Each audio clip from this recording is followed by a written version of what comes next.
Okay, good morning, everyone. We'll get started now. And welcome to our virtual meeting of the Unit Council of IU8.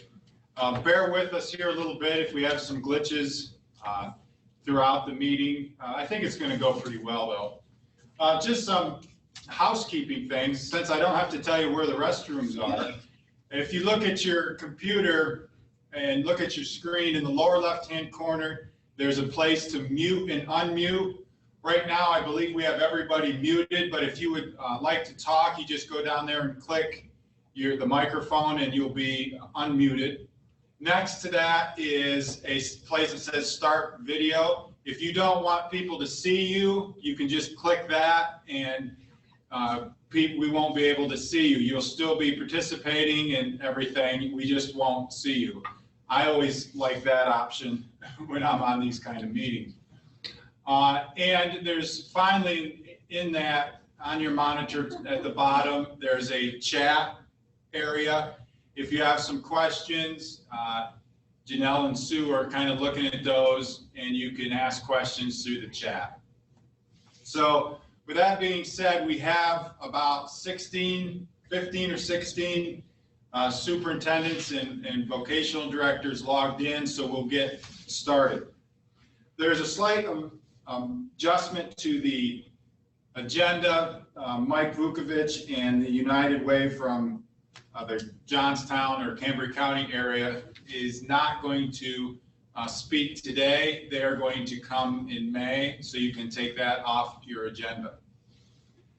And with that being said, the next item on the agenda is a presentation by Dr. Bill Hartman on the funding, some funding software that he uses. And just a little background on Dr. Hartman. He recently retired from Penn State. He's the guru of finance in Pennsylvania, school finances. And I know that when I was superintendent at Ridgeway and at Penn Trafford, I used the budget model that he's going to talk a little bit about today to help us predict and manage 5 years out what the school budget is going to look like. And when we started using it in 2009, that was about the time that the craziness was occurring with the budget, with the pension, and starting to plan for that. And I thought it was an essential tool for us to educate the board, educate the community on different things, how different things can impact our budget. So I asked Dr. Hartman to speak to us today because as critical as that budget planning tool was in 2009, it's equally important today. And I know he has some updates to it and has adjusted it to reflect kind of today's issues. So Dr. Hartman is online, and if you see Dr. Hartman, you can, on your screen, there's a share screen button. If you click on that. Does he want to share his screen? Yeah. Okay, I'm going to stop mine. Okay, so we're going to stop our sharing screen, and Dr. Hartman, if you press that at the bottom, we will see your screen, and you will be ready to go. All right, Tom, thank you very much for that nice introduction. I look forward to this opportunity to share our updated model. And Tom is right, we have been at this for quite a long time, probably 10, 11 years at this point, looking at an earlier, fairly simple model, which has evolved into, I think, a pretty sophisticated model that will help districts figure out where they are and what they're going to do in the future. And this year, let's see, I'm going to get you the right screen here. If this is working, what you should be seeing is the first page of a PowerPoint. Is that Yep. coming through? Yep. Okay, good. I want to talk a little bit about the context of where we are right now in Pennsylvania and Pennsylvania finance, and then talk specifically about some new data that we have developed to include in the model this year, which we think will help superintendents understand the district in the past 5 or 6 years, what's been happening, and use those data to explain to others as well. So, but to start, what I want to do initially is get it bigger so you can see this, I hope. There we go.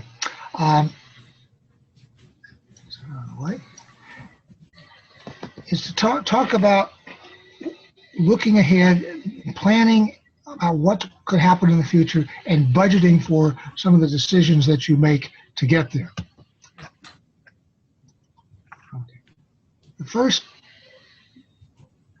point I want to do is talk a couple slides about uncertainty for Pennsylvania school districts. Now, these points are probably nothing new to you at all, but I think taken together, they show what I think is an extreme situation for Pennsylvania school districts. Certainly as, I don't know, pressing or even dangerous as we had in the end of 2010-11, going into the 11-12 year in the first year of the Corbett administration, where we saw such disastrous cuts for school districts. But first, over the past 5-7 years, there has been an increasing reliance on local property tax to fund education. More and more of the money for education has come from school districts, and that means property taxes. So there's some other revenues that are there, but it's basically property taxes. Now, we've got Act 1 limitations, and we've had those for about 10 years.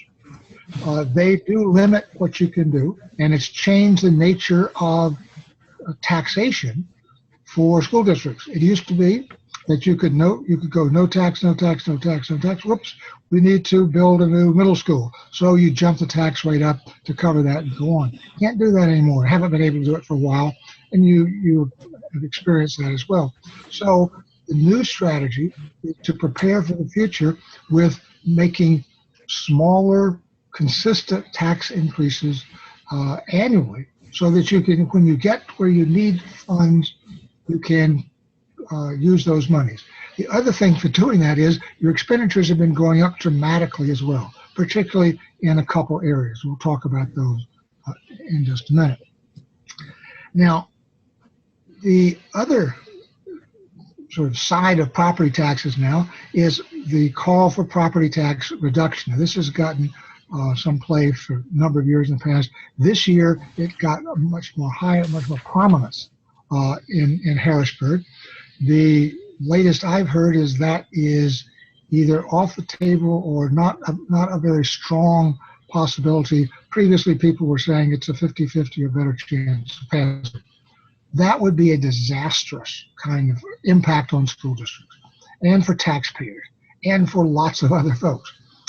Coming out of that, to pay for the property taxes, which would now come from the state through state income and sales taxes, you have this big shift. And those taxes are much more volatile and much more prone to be affected by changes in the economy than the property tax would be, which is a very stable tax.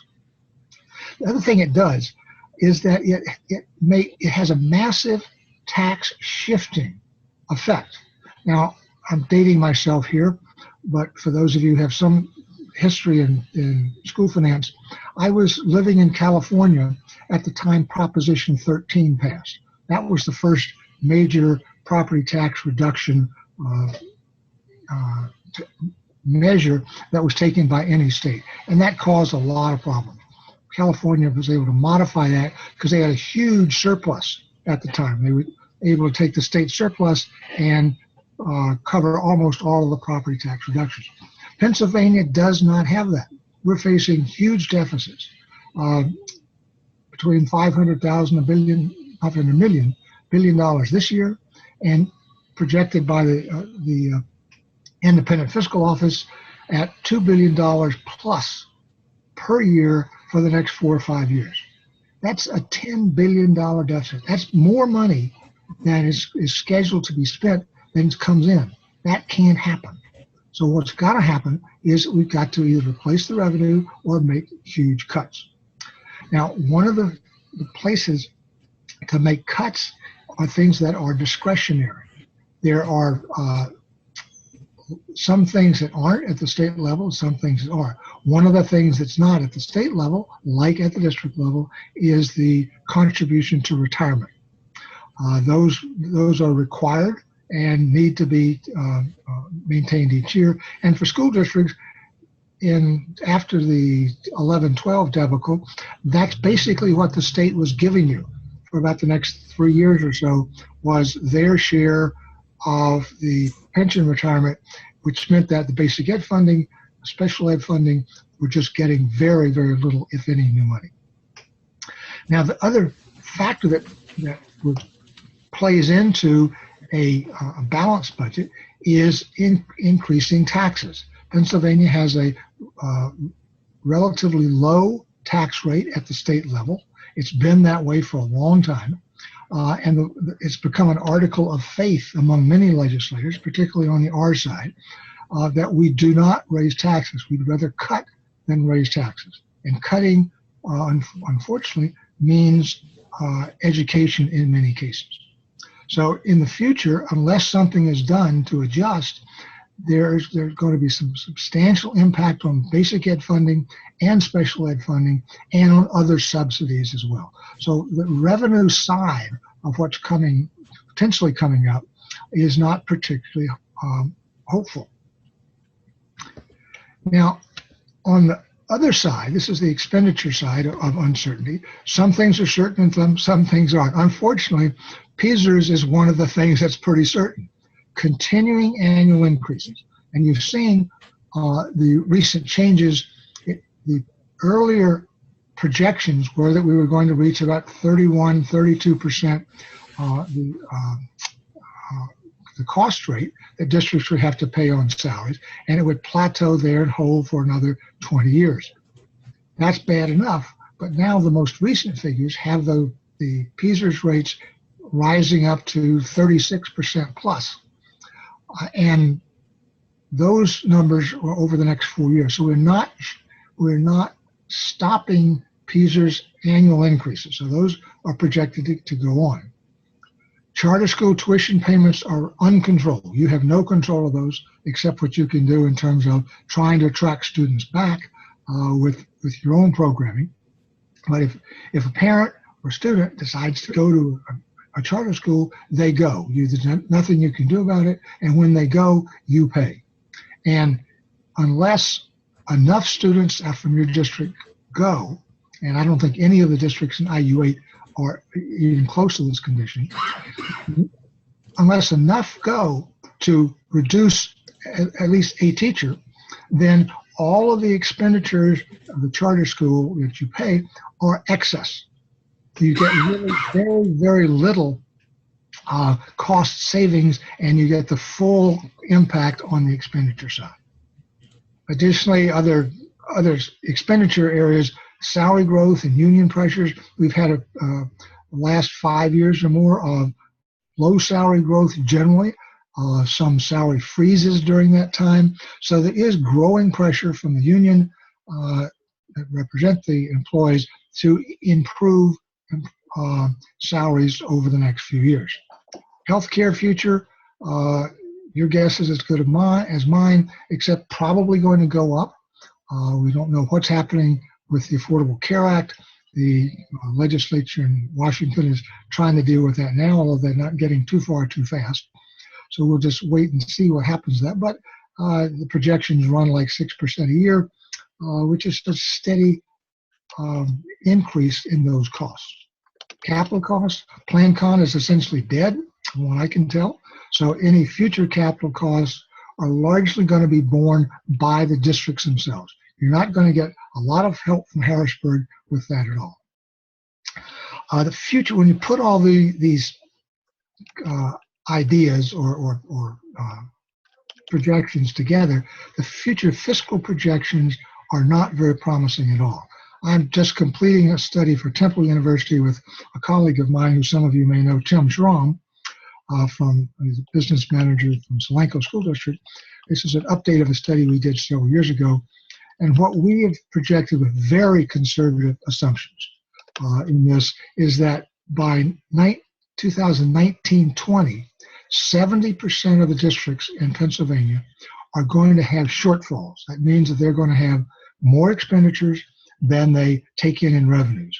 And that number is actually down from a few years before that. So this is having most of the districts in the state are not going to have sufficient money coming in to cover their expenditures, which means what you saw in 2011-12, meaning budget cuts.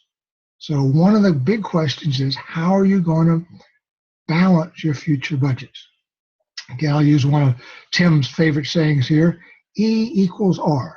Expenditures equal revenues. That's a Pennsylvania law. You can't fudge like the state is able to do sometimes, and the feds are able to do all the time. If your revenues are not sufficient to cover your expenditures, then you either have to raise the revenues, which you have limited ability to do by yourselves, or you have to cut expenditures. And that's what we're looking at in the future. The subtitle of our report is Hard Times Ahead, or Hard Times Continuing, because we don't see that there, unless things change fairly substantially, that we're going to get out of this fiscal doldrum anytime soon, particularly with the state shortfalls coming up in the state budget. Now, here I want to shift to one of the new pieces of data that we have created in the model that Tom was talking about. Now, what I want to do is show you another file. So I'm going to stop this one, and how do I share screen? I want to get this one.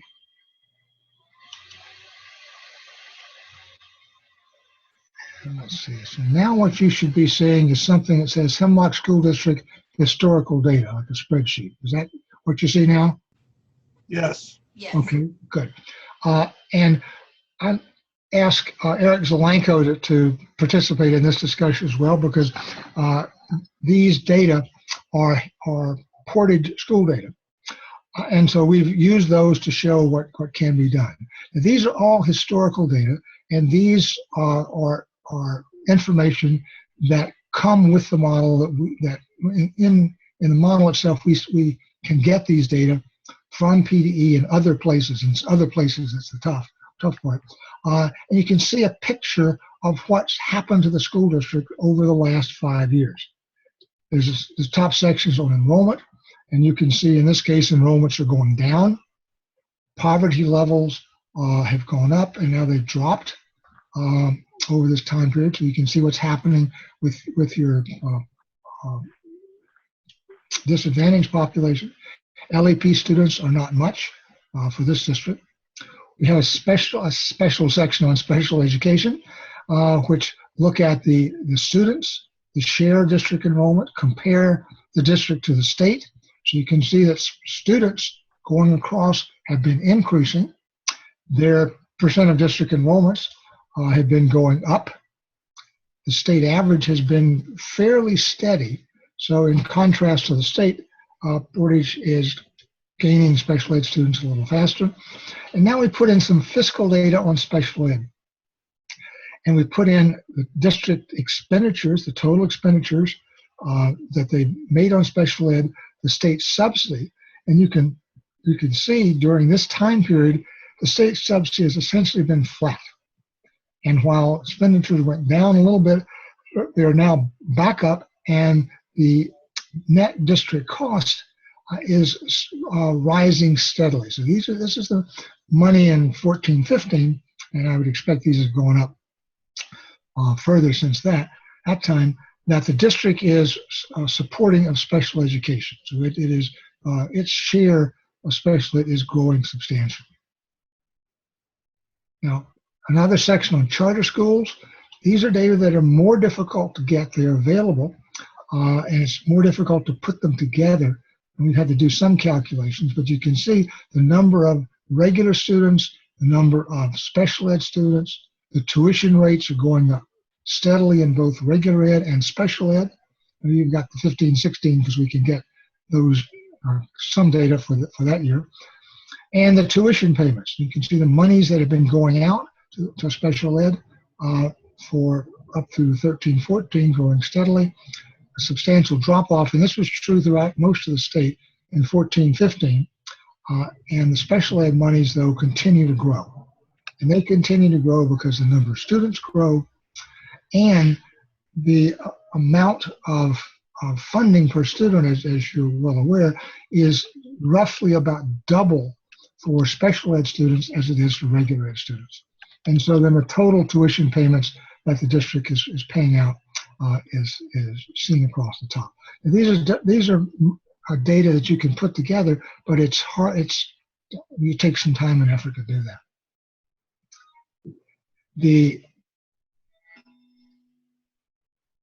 Okay. Bill, I think right there, one of the things, and I hope everyone can hear me, really shows here, if you look at 2010 and 11, and you look at what we spent in salaries for certified professionals, and compare that to what we were spending last year, but our numbers have obviously gone down. The biggest thing you can see there is why that happens is, can anyone guess when our retirement incentive was? And that's what happened. We replaced older teachers with younger teachers and saw good savings. And this shows you very clearly what happened, but when it happened. So you're running at 82, 85 total professionals, dropped down by almost 13 there, and then continued down, and then now started rising up a little bit. And the other thing that you can find sort of a confirmation, that Eric pointed out the other day, average years in the district, 31, and then drop halving of that. And this is a pretty clear indication of what happened in that period of time. And you can go back and identify that quite clearly. And then we've got the district average salary, the county, the IU, and the Pennsylvania state average. And you can see again, for Portage in 12-13, where the retirements occurred, the average salary dropped and has been dropping, holding on and then dropping a little bit. So it puts you in a good place to compare yourself with a county and IU, and then all across the state. All right. If you have any questions, just jump in. I'll be happy to take those. There's a section on financial data. Again, you can, pulling these together gives you a good picture overall of what's been happening. And this is earlier on we had created something for Intermediate Unit 3 in Allegheny, which they wanted basically a little useful information for the superintendent to have in his or her back pocket. So when somebody said something, you had this information in hand. And some were revenues, some were expenditures, and that's what we tried to recreate here. You can see the total local revenue over this time period, which has really been very, very steady. The state funding went up and then steady since then. The millage rate, only one increase in 1 year. And then the assessed values for the district, and we'll come back to those in another tab in just a moment, and the STEM market value, which has been going up. So these are sort of some key fiscal data on the revenue side that you can get a picture of what's happening.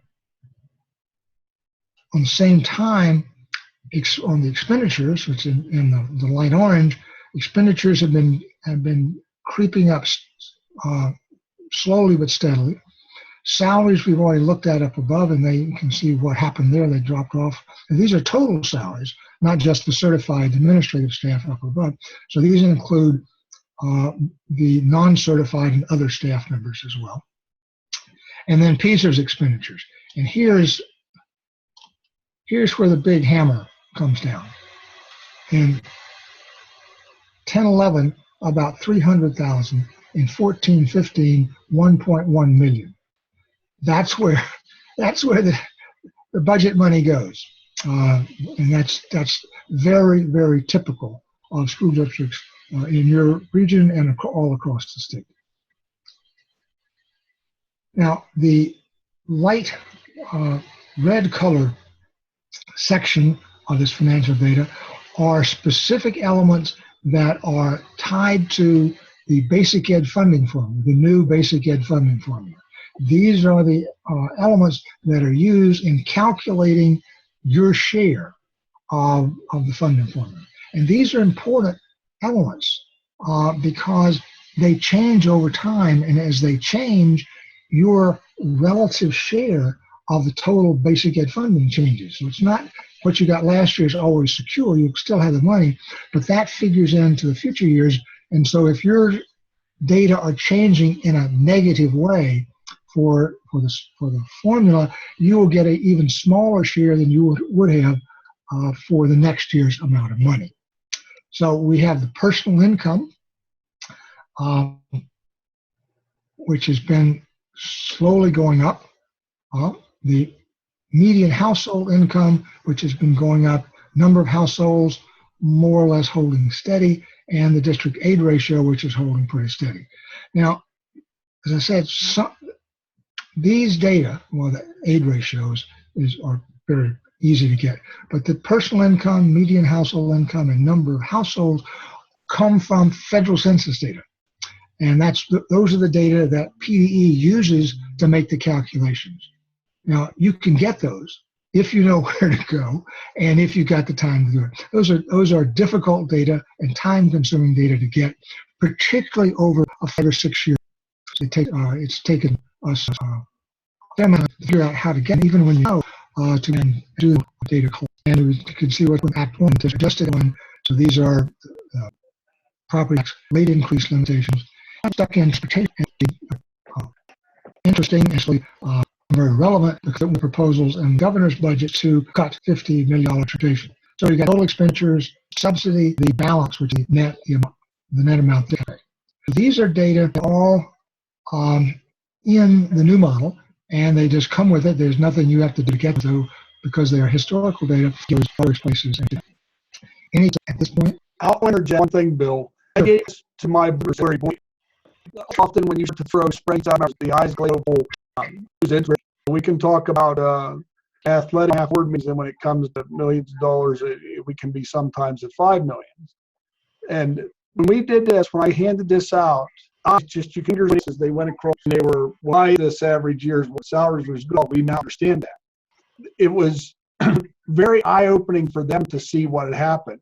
For instance, the total number of staff, and when they see that, now I've been fortunate, we've added some staff members, we've had so many people, but more importantly, that basic ed funding formula, that is going to come back and haunt us for years to come, especially small rural schools, since all new money to basic ed funding from last year is going to be divided by that.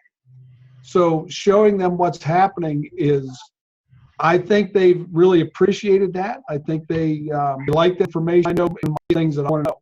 So it was a good lesson, I guess, for the board members, because sometimes we don't look back to see what trends are. Any comments or questions on this? Okay, let me show you then the other tab on this, and this is another tab. This is linked end use. These are values that are in $1. This is where it says Hemlock footage, but the amount of property or land in Pennsylvania, classified as such, and each of those is an assessed value, and then they actually you can see what happened. Residential, trailers, industrial, commercial, agricultural. So you can see what's happening with the amount of money, and Portage's total assessed value have remained constant. This occurred. That is really basically adding new property to the tax, or then any appeals for reduced assessment, they would show on here as well. And what I think is as interesting, more interesting, is the percentage of use taxable land use, and see what if anything happens over time. And this is 78% of the in Portage is residential. That's been system. Pick another ring. Commercial, same kind of culture, of a very stable land use picture. Now, and this shows this is where the property tax comes from. There are other districts where it's not visible. Thinking of one particular in which I would never have thought to look at, like 70s. And this was a sort of middle wealth rural, jumping up to about 4%. So over time, that represented a change in emerging wealth, and you could see what's happening with this.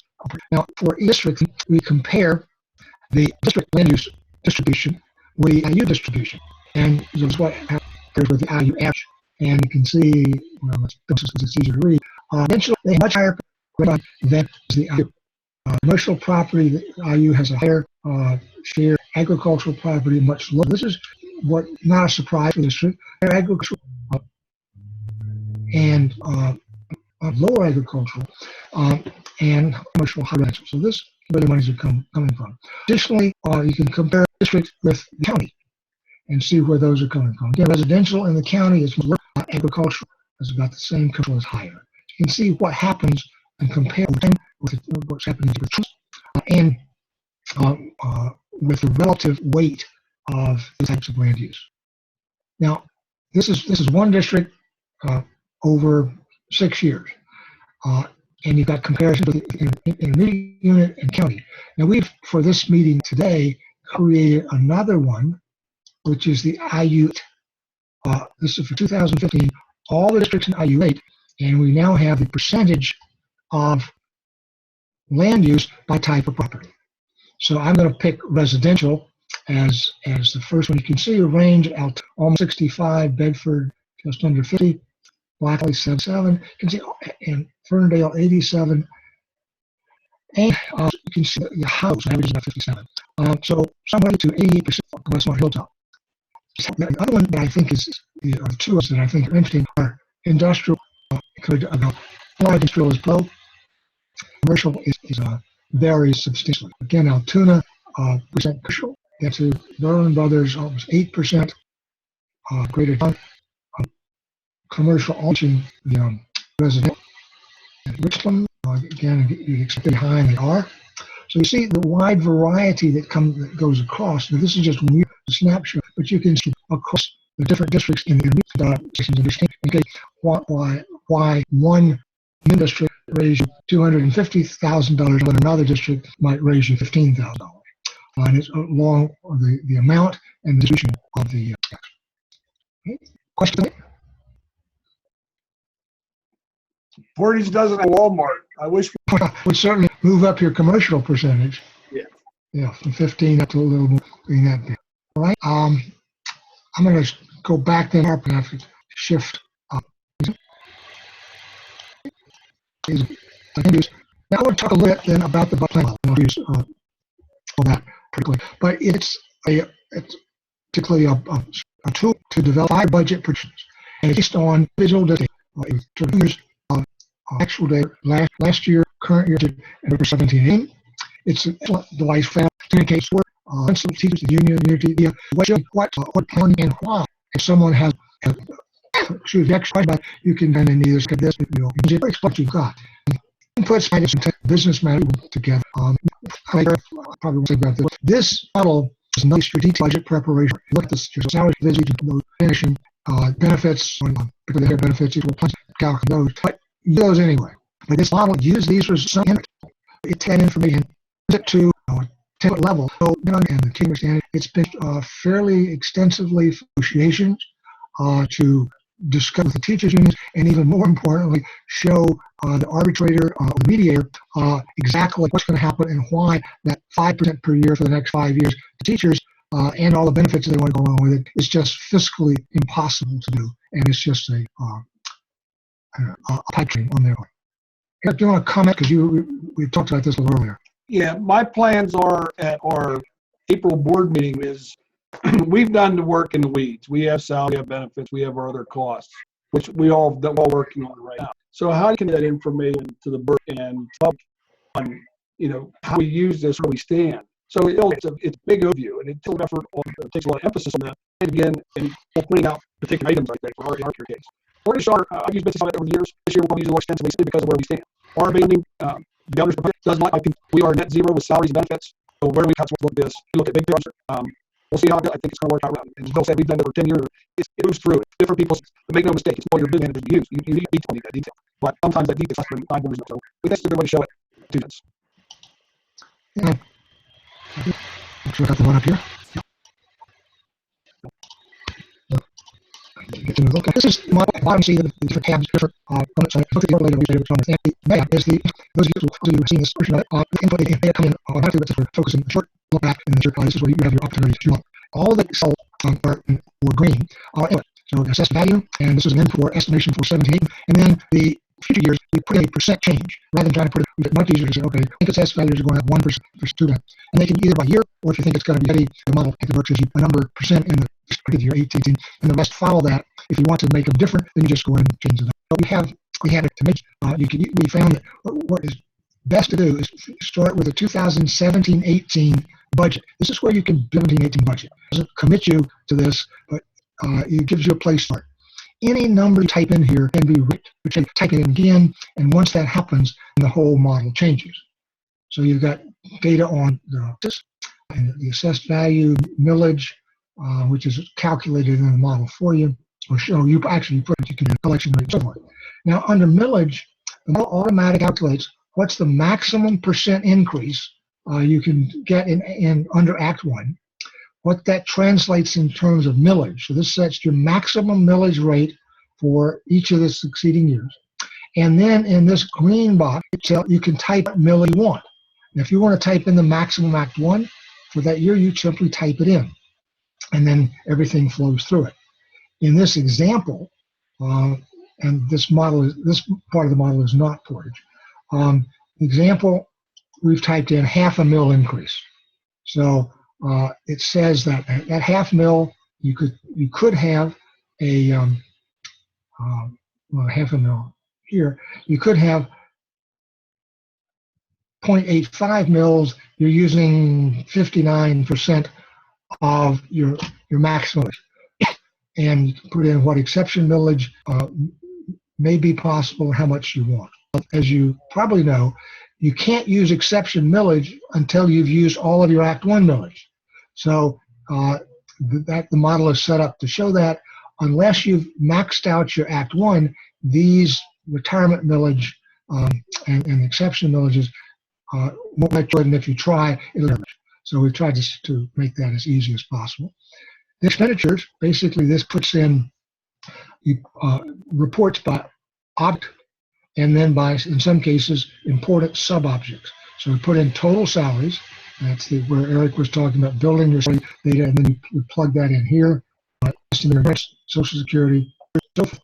And you can see the various by object estimates based on historical data and what you think is happening in the future. You've got your debt service, interest to put in, and you could estimate of expenditures.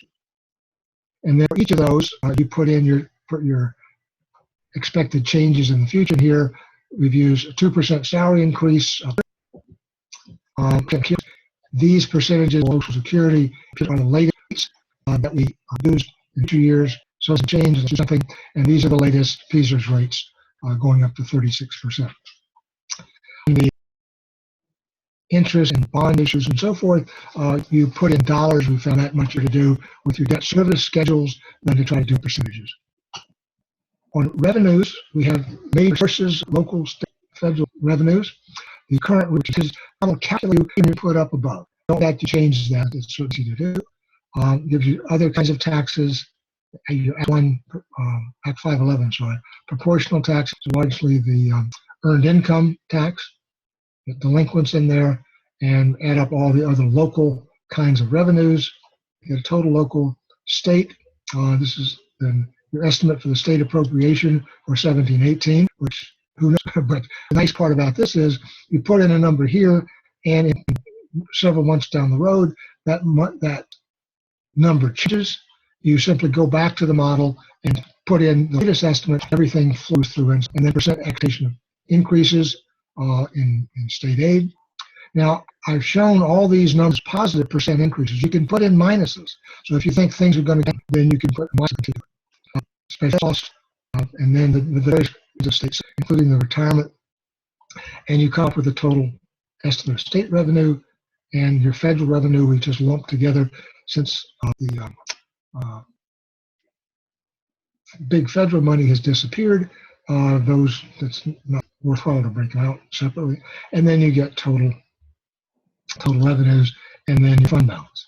Now, while here, I want to show you at the top of this page is a summary. So every time you do something with the input data below, if it's expenditures, that expenditure changes. If it's revenues, that revenue changes to change. And you calculate the deficit and you calculate the ending fund balance. So you can see in this hypothetical district, they started showing a deficit in this year, a budget deficit this year, and that continues to grow over time. And that deficit eats up the fund balance. You can see that here you started with $1.4 million to begin with, almost $1.5 million, and by 1920 that amount is gone, and you're $750,000 in the hole, and that grows to almost $3 million in the hole in another 2 years. So you can see what's happening over time, and this is particularly useful in working with school boards. And if you have a board that says no new to ever read my lips, then you can say, all right, that's now down to about $3 million. We cut out of the budget at $3 million. You go and say, well, what have we got? So math. Now, go back and all right, in our original case, so we're only going to raise half. And what happens if I'm show you this and you can watch the change up ahead? It may not take care of all of it, but it shows you how it works. Instead of putting them again, and that's 0.8512, and that. And so we've got 100%, and I'm going to go back and forth for you. Without that extra millage, 707 deficit. With the new millage, maxing out at 1, we're 636. So it helps, but it doesn't get rid of it. Now, the other thing that happens is that because you're using the maximum amount, you have access to the retirement exception. And you may not want to do this, but you can see what happens. The maximum retirement exception, and I'm going to type that in. And we'll go at 636, and then we add the retirement, and now we're down at 401. So eating away at it. And the other thing, you raised the millage back in 1819. You could even do that back in 7. That 2.9 deficit is now only about 1.4 because you raise it here. You've built that into your base, and that then carries. Now, if you do, again, maxed out Act 1 here and here and here, you start to see the effects, and would give an idea of how you may want to, how you can avoid the deficits and the necessary programmatic and staffing cuts in the future. Now, those things come together because they're showing inputs. We take all those inputs and do the calculations in the model, and this shows you what the 5-year projections look like. From 17-18, we're showing this kind of deficit, 18-19, other deficit. And where are those big increases coming from? Well, it's going from 6.9 this year in our estimated budget to 7.6. That's no huge increases there. Employee benefits are the big increases, and you can see insurance from 1.6 to 2.1, a healthy increase. PSERS from 1.8 to 2.8, that's the big increase. So PSERS and healthcare are the big increases. Where does PSERS come from? It comes from salaries. So when you're negotiating, then every dollar you save in salaries, you're going to save about a dollar and another 33 cents. So $1.33 by adding up healthcare and Social Security. So you're saving about $1.40 for every dollar in salaries. And you can see again projecting across where those monies end up. Charter school tuition is often a big one, about 650,000 up to 900,000 and so forth. Revenue is the same kind of thing. You're by adding the millage that we showed before, $4.1 million increase in or total revenues, and for taxes, local taxes, up to about 5.3. And you can, this just gives you an idea of how this plays out, how much state money is coming in at 1% and 2%, and then what happens to your total revenues, and then you're up at the top, you can see what happens to your total surplus or deficit. Now, the deficit continues to grow. You can see that happening. Now, by changing those taxes, as we did only in 1 year, we have pushed back the deficit in the ending fund balance another year. So it would happen in 2021. But still, we're still getting deficits. Why are we getting deficits? And I'll show you a chart on this in a second. But the reason you're getting deficits, and the model shows you this, is it calculates the annual percentage change in total expenditures. And here, for expenditures, 4.2, and going up to the mid twos. Revenue changes, if you look at this, with the exception of 1 year, are always below. So your percent growth in revenues is less than your percent growth in expenditures. So you're always going to have a deficit unless those change. Now, the last thing on the model is we have a series of charts, which we found very helpful for displaying what is projected in the future, showing your school board, showing the teachers union, showing your internal staff, talking to the media, and so forth. So here you have what we would call a structural deficit, meaning long-term period where expenditures are going to be, unless you make changes, higher than revenues unless you make changes.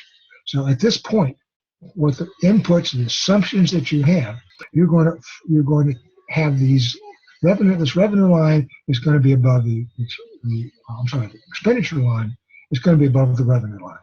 And as you make the changes, you can come back and you see this red line dropping down. And if you revenues, the blue revenue line will go up. And so when you have them matching is exactly where you want to be. Now, this is a annual percent change. It graphs out this way. So with the exception of 18-19, the revenues are always, the increase in revenues is always more than the increase in expenditures. And you can see why those trend lines up above play out the way they do. And finally, where the expenditures coming from, this is the annual dollar change. Pick the 4 big ones: salaries, insurance, retirement, and charter schools. And so salaries, the blue bar, stays fairly steady going across. Retirement goes and then drops off. The insurance continues to climb. Charter schools drop off a little bit and then continue to climb slowly. Where's the revenue coming from? Well, big jump because we made that change in the exception millage in 18-19. It goes up 1 year and then it just plods along like your state revenue is supposed to be or projected to be. And then a couple pie charts showing this breakout of expenditures in the budget year that you're planning and a breakout in revenues. You can see in the, again, these are often useful to explain expenditures in your budget to even board members. Big cost of salaries and benefits. So between the two of those, you've got probably 2/3 of your total budget, and then purchase services, supplies, and equipment, and so forth. In revenues, this district is heavily reliant on the state and the federal. I'm sorry, these are rotated wrong. Anyway, state, the local is up here, the blue, and so a very little federal impact. And then this graphically shows the annual surplus or deficit in the blue. I'll show it in this case. The blue bars are all below zero, and the red bars are the ending fund balance, and they start positive and then essentially zero out in the third year and then go down as your deficits continue. And finally, this is not to advocate always levying higher taxes, but this shows what would happen if you had levied the maximum Act 1 taxes year by year. And so this is the cumulative taxes, about $76,000 because we did in this year levy the max. And then we left about $160,000, $250,000, and $338,000 unlevied. That was below the Act 1 amount. So that's the way the model calculates and then shows you what the effects are. Let's see if it pause and see if any questions at this point. Okay, just a couple more points and we'll be finished. Let me get sure.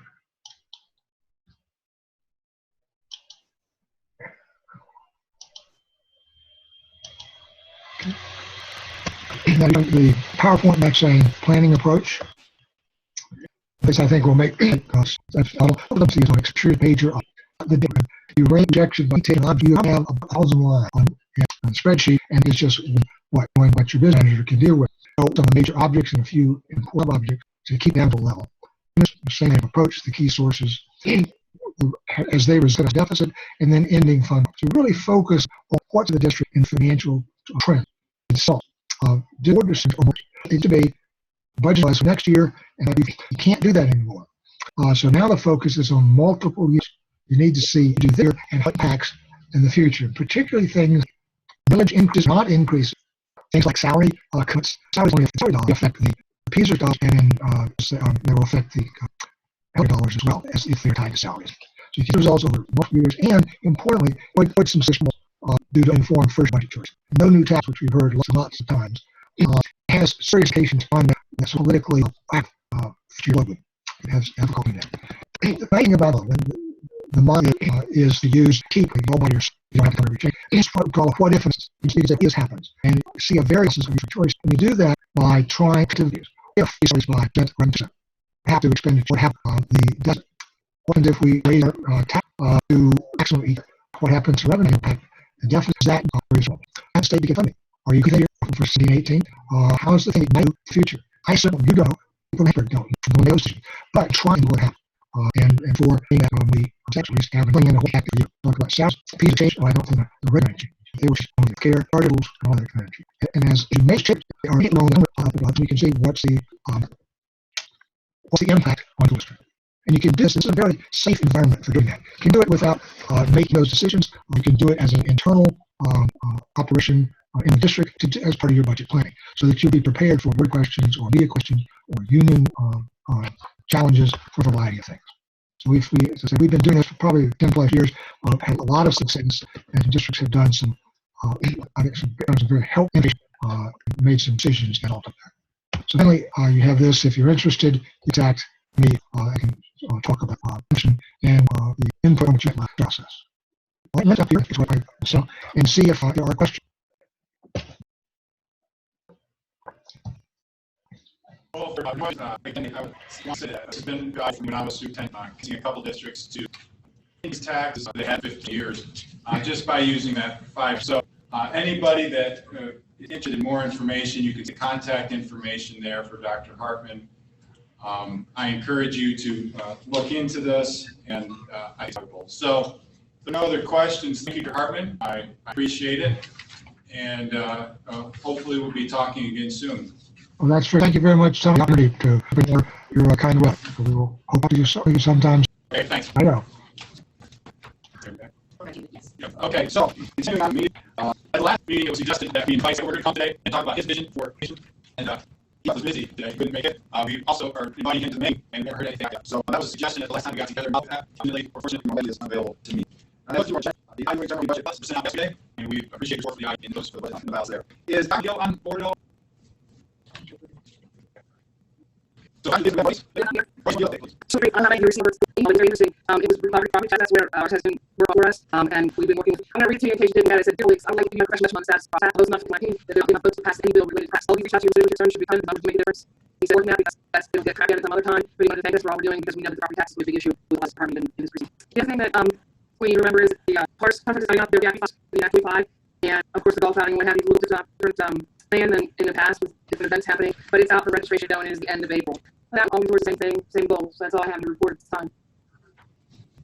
Thank you, Royce. That is solid up between contacts. So this year, as he's mentioned, and as you said as well, we can't think this is not going to go away, or it's going to go away, so leave that. Okay, we'll move on to our next our updates by highway department and start with Go back.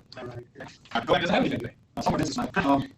So we'll move on to Amy Moore. Okay, thank you. I'm actually on my way to public items that are under the professional and I'm sure this is also every county superintendent before Friday calendar meetings that we hold posting on people's committees. If you haven't seen the stations very soon, I want to be sure now in courtesy that we recognize families and students who have reached age majority exiting school and have participated in multi-district classroom school facilities and like this wonderful event, and we appreciate everyone's support and attendance for that. The other things have been a theme that we started discussing last spring. We will most likely continue to discuss more as the changes to federal regulations have effect. They have been posted into the register for that period of time and will be implemented. So how does that impact us in IU8? There will be a different focus on determining disproportionality of students with abilities, the category of race and ethnicity. The Bureau of Special Education is currently running some preliminary data to try to get an idea of how many districts this may impact, also working very hard on figuring out the that we will use in the state to determine disproportionality, specifically the item that's listed in there, whether we're going to look after 4 times more likely for a student who of a certain race or ethnicity being identified with a disability. So this work will continue through spring. I know that the Bureau have a lot of work ahead of and because it will be applicable here, but we do want to continue to have this on your radar. The key that is significant is if a district is identified as having a significant portion number of students identified, is that it will be required to engage in coordinated early intervening services, meaning they'll have to utilize 15% of federal dollars for CEIS activities, which will also probably require appropriate reporting. And we suspect that reporting will be pretty detailed and significant regarding the number of students served and the outcomes of that. So we'll pay attention to this. We'll wait for PE to start in the here. The other wanted to bring your attention on the annual updates. I did have a response and friends support. Please to my area, I solicited Kathy Harlow on your county, and I apologize. We have representatives of counties. We will be going the May council meeting for that committee work. And I believe just so that you know, the annual consultation meeting on public schools is not a meeting that I am required to have. Val will certify this work. Will provide information on the students identified in non-publics. IDEA dollars will be identified regarding what work done, and those representatives make a determination on how those dollars will be used. So that is scheduled and completed for May, and most likely in the council meeting in May. I'll just follow up with you and let you know what that group had to do with their actual participation dollars. So I will give you an update. Recently, we had 5 schools that have been recognized as what we call the school-wide method behavior support, and will be recognized by the PAPS implementers for Hershey and have achieved banners. And basically, what that means is they will receive statewide recognition for their work implementing within those schools at a tier 1 level. And so basically, what they have gone through a peer review from IU consultants in Hatton, review critical elements for the set. And what the set is a fidelity measure called the school-wide evaluation tool. And it assesses current elements of systems that are in place within the school buildings. They determine annual goals for school-wide behavior support, the evaluation efforts that are ongoing within those schools, the define revision of the procedures, and comparing efforts across a variety of school years. And so the schools that have been recognized are Greater Johnstown School District, East Elementary, and West Side Elementary. Altoona Area School District, Everett Elementary, Somerset Area School District, Eagle View, and Maple Ridge. And I would like to congratulate those schools. Just to draw your attention to the special development opportunity we have, mainly for district leaders, you can see there after the report that's out resources, it's the link to the 29th, it's the 24th, then happen, so that you're interested in that out. So just to reiterate for these 2 districts, and this is the best of news, but because Act 118 came into play with that 1-year extension for all mechanisms, since your plans due to state after this took effect, your phase 2 plan will go back into that, and then when you continue to update, which you will have to update and revise your plan prior to resubmitting that on November 30th, 2017. So you're going to have to visit your conference again to make sure that the status of make sure that your implements that timelines within your plan.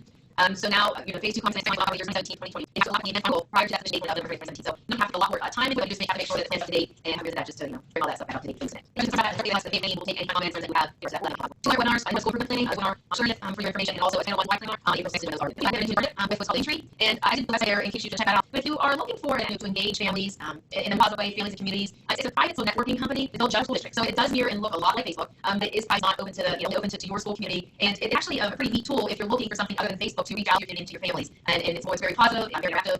There's district level access, there's school level access, there's teacher level access. And I'll link to the website there. If you think it's something that you're interested in, let me know, and I can certainly hook you up with a demo. Price-wise, it's approximately $2 a student if you purchase district-wide. If you would only purchase at school level, it's $3 a student. So cost-wise, it's not what you get. And if something you're looking for a platform, this might be something you're interested in, so you can just let me know. I'm just updating I'm jumping all the way. I believe she's on with us today.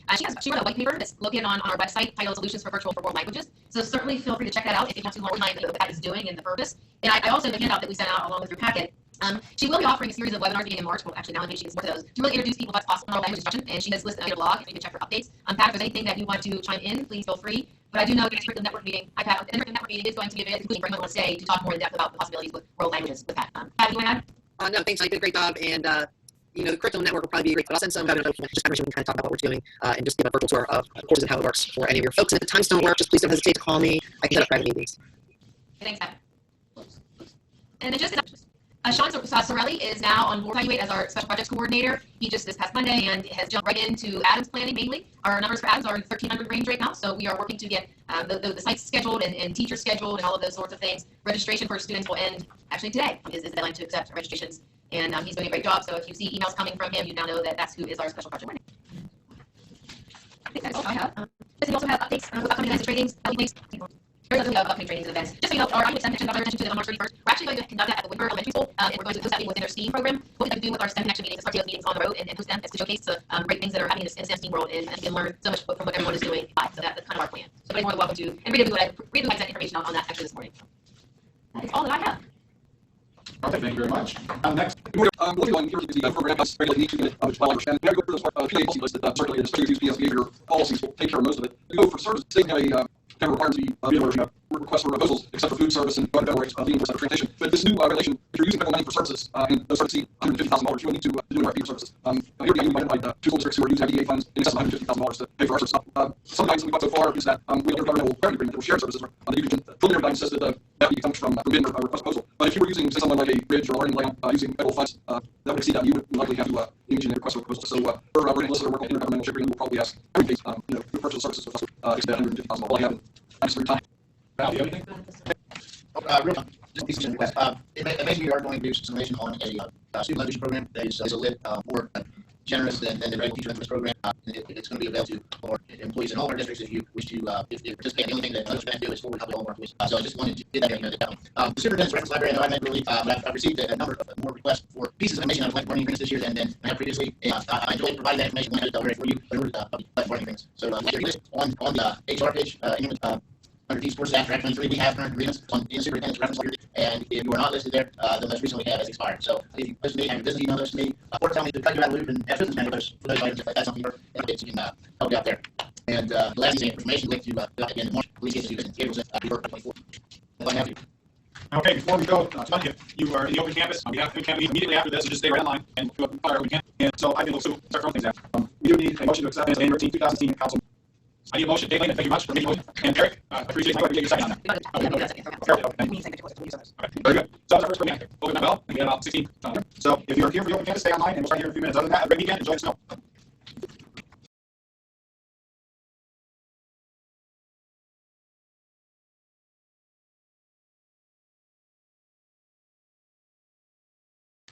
Like 5 minutes, right? Hey, welcome everybody. I can't see anybody but Dave Lehman, so this is a different approach. I would like to call this meeting to order. This is the March 10th Open Campus Sharing Resources meeting.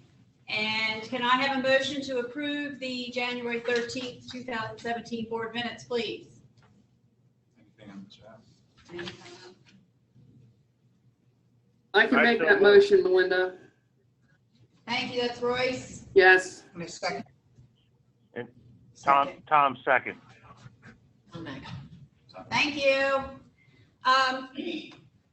Before we go on to our third item that's on there, I want to talk a little bit about some of the changes that are happening here at the IU with regard to Open Campus. Pat Mulroy is online, and she's actually going to be taking over these duties of Open Campus that I have been doing with regard to the sharing of resources and the curriculum piece, the content pieces that we have the vendors. I will still be doing the Open Campus through CPDLF. That portion is where I'm going to be concentrating my efforts. And I just want you to know that Pat and I are working very hard to make this transition very smooth, so that you have no disruption of services and that you are able to get all the services that you need. Please feel free, if I'll still answer questions or forward them to Pat during this transition period, and we're here to work together to help make this transition very smooth for you. So the first thing we're going to do, yes. And I just want to explain that a little bit. The way the structure worked with Melinda doing Open Campus as well as being the CEO of CPDLF, some financial auditors and Carl felt that there weren't enough controls in place. In other words, Melinda was making prices and then purchasing that those services at the price that she created.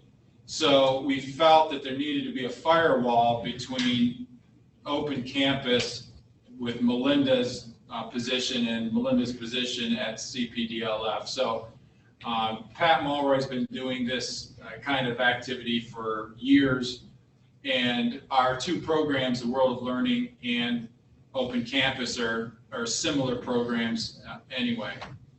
And that's not to say that Melinda's not going to be involved. It's just something that we had to do so we didn't get in trouble with our auditors. So that's the reason behind this. There's nothing, there's no other nefarious reason other than we wanted to make sure we had everything on the up and up as far as the auditors.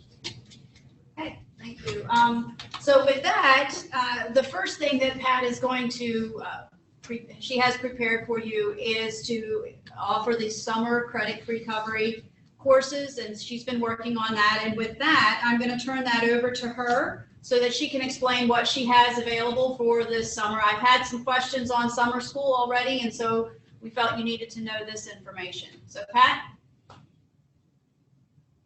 All right, I'll get everything unmuted. I'm just going to share my screen briefly. I believe, I think Janelle, you can correct me if I'm wrong, but I believe I sent this out with the stuff for Unit Council. So first of all, I just want to thank all of you too for being patient with me as Melinda and I transfer this over. She's certainly done a fabulous job here, and I told her this morning when we were talking that I certainly will be leaning on her for quite a while. So please don't hesitate to let me know if I'm missing something, and I can get in touch with Melinda and make sure that we're doing it right. But one of the things we did want to offer is we had some school districts actually ask us who had worked with us before through the other World of Learning stuff I had done to offer some credit recovery courses down in Greencastle. So we thought it would behoove us to invite you all to maybe take part in these. So these are generally the courses that we have and are available. Some of the electives right now we're actually developing using open educational resources. So one of the things that we're hoping is after we try these courses this summer for our students, that we'll be able to make these available also in the Open Campus. So some of the courses like psychology, computer and cloud applications, coding, pathways to entrepreneurship, lifetime fitness, health, family living, and accounting will all be available for your teachers to use as you see fit after we work with the folks who are helping us vet them in order to be part of the Open Campus sharing piece. So for this summer, we're going to offer these particular courses that you can see on the screen. The cost is $250, is what we've set the cost so that we can take into account the content and the people who are working on building them, and then also the teacher behind them who will be working with the students. So that's just briefly what we're doing. Again, I will be at the Curriculum Council meeting, and I will be hosting some time, specific time to meet with people if you send one of your colleagues and work with your summer school program or your world program in the summer or fall. Yeah. There's a in the chat bar. She said, so would these courses be available to the rest of us in the summer meeting? No, Carrie would try first, make sure, like with somebody who's really versed. I'd be opposed to, but sometimes as we work through those, it's really good to have the person in those courses who has some really good online training. But we certainly be willing to talk to you about those. Carol, maybe I can take you. And then you said, Carol, I just email you and we can kind of work. She's having some issues with her sound. Please type in text. She said that she'll see a curriculum network. Okay, great. All right, so that's really in what we're doing. I know this meeting's gone a little long, so I'll stop there. And if you have questions, please don't hesitate to reach out and contact me. Okay, Back over to Melinda. Okay, thank you, Pat. Our first item that we need to go to is summer credit recovery. Obviously, Chris. Pat just showed us it's the $250 per course. and that is what it would be for the courses. For those of you who are using vendors, you still have that option as well. This is what we'll have with the teachers and what we have through IU8. So can I have a motion, please, to accept that summer credit recovery price? So moved. Carol, and Dave Lane second. Okay, thank you. We have a motion and we have that second. I guess it says the first time, but all in favor? I guess unless somebody says no, we're saying all in favor. Okay. So anyway, the bring you on is Chris Murphy, teachers will be sharing the resources and building content for us to share. If you could please access that. Yeah, we'll be there. This meeting, these documents as well as these documents sent to you. They were not included in your packet, so we will get you. I was saying how old you all have it. I just wanted to draw your attention to that so that you know it and you see it. There are teachers that Chris is working with, and she has their topic of developing the level and platforms that we'll be able to put that resource out on. So that's the beginning of what we started with, the sharing of resources, and then, as Pat said, she's going to come from there. She's already doing a lot with the world of learning with the languages, and then just coming, and we're looking to really build a good house of resources that we can share among our districts. Along with that, meetings, we have had several requirements in a language society. They're working in a virtual world and collaborate with one another on their procedures. So they're just best things that we've done on our networking meetings. And Chris has started a Google Plus community to help us at the website, and it just was too allowing. So we're going to try Google Plus. And again, Pat's going to be helping take the transition, but I'll be helping out with this. But we would like to know if we could get Google School as we implemented in the school that does not have Google, because we're not sure how this will work. It's not Google, and so we have two on to help us out as we're piloting and some things. We have some things to share. We'd like to get some dialogue going on between districts. So we might have two districts that we interested in helping us with a great recipe. Put in the chat box and that's what we're looking for. That's a request from a person I'd like to get back and forth, and it would be system out virtual. So we're trying to work. So I just want to add any comments. Okay. All right, that is all of. Well, there's one more slide. One to be planning for next year. Some things I've been talking to you all about, and I'll be transferring these over to Pat as well. Compass Learning is now part of Edgety, so I think I know that several schools have calls from Compass people, but where our sales rep is still Elaine Anguidi or something like that. It's a different name, but we will be working on getting you information out about that. Pat is going to be collecting some information to find out how many school districts are interested in the bulk licensing for Odyssey, where those are the full C curriculum licenses. We have a couple schools doing that right now. We're doing it through CPDLF, and as Dr. Butler said, we need to break between two. So now and then, just with the IU don't purchase too many, so we need to do some collection of information there. CPDLF, how many seats for virtual high school you're going to be? You anticipate, and you don't know exactly, but how many seats you anticipate for virtual high school? That vendor will stay with CPDLF because I will into that to lower the cost for all the school districts. That's CPDLF contribution to sharing resources. So I'll be sending out that survey so that I can see sort of and I get the right number of teachers in there so that we can have equipment there. And then again, like I've said before, I will remain that's over camps for CPDLF. Those are the ones where we have full-time, part-time students using the learning guide and the courses through a CPDLF. So more information on that. We will try to keep this transition. Again, if you have any questions, ask either Pat or I. If it's the person who needs to answer, we're very sure that you get the information you need. Any questions? Comments? All right. So moved. Thank you. Yes. Okay, thank you very much. That concludes our session. I'll go back after unit council. Thank you.